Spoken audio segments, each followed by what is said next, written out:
I do have to give super credit to Tom Holland. He did an amazing job in all the movies so far. Like him as a character for Spider-Man, because they wanted to bring him in as a high school student and keep him in high school until.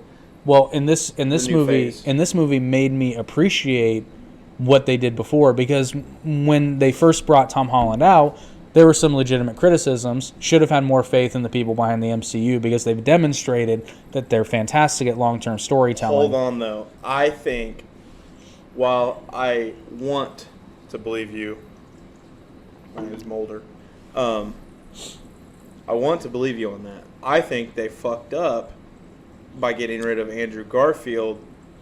But that was Sony. They didn't really get rid of him, though, because the thing is, they wanted to add Spider-Man to the MCU, but what I just said about him being a high school student, they wanted Spider-Man to be young and in high school, and then meet with Tony Stark correct, and then be under Iron Man's wing.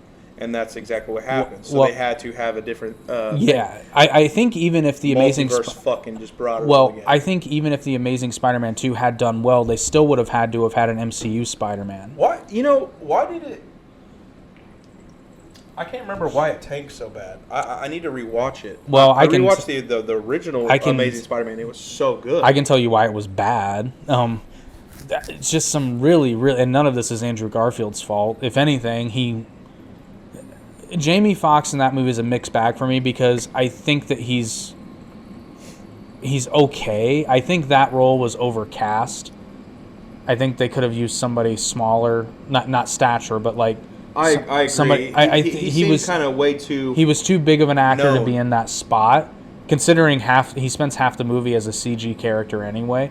But I think because it was Jamie Foxx, like, I honestly think this is true. I think it was in his contract that he had to have like a certain percentage of time on screen, because there's a lot of Jamie Foxx in that movie, like unnecessarily. Kind of like Will Smith in Suicide Squad.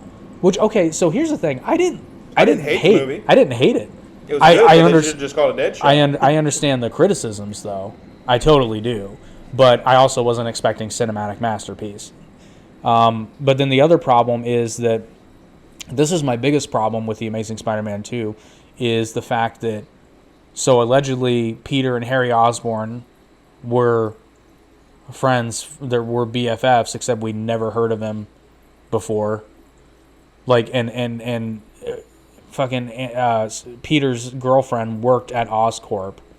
Like, and you're not bringing up Harry Osborn at all? Like, well, I'm gonna have to rewatch it, because I feel he comes out of nowhere, and I remember feel like they weren't friends. They knew each other.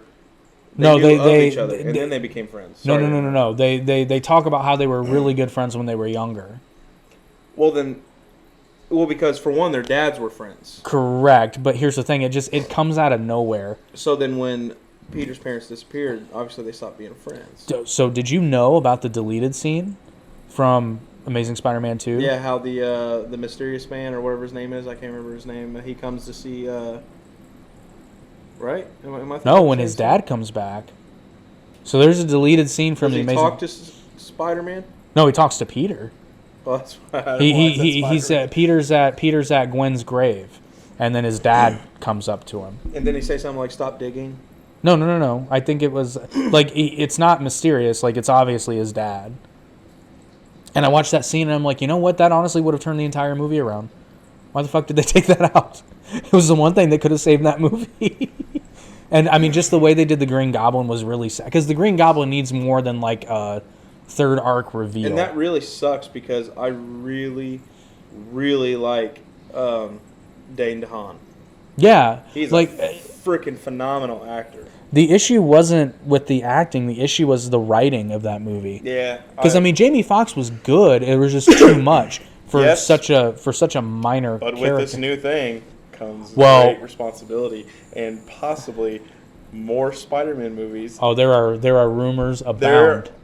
I hope and pray we get an Amazing Spider-Man 3, and I hope we get a Spider-Man 4. For real. Oh, no, I want them all. I know, I want them all. And I want them all to come back together again, but with Madam Web.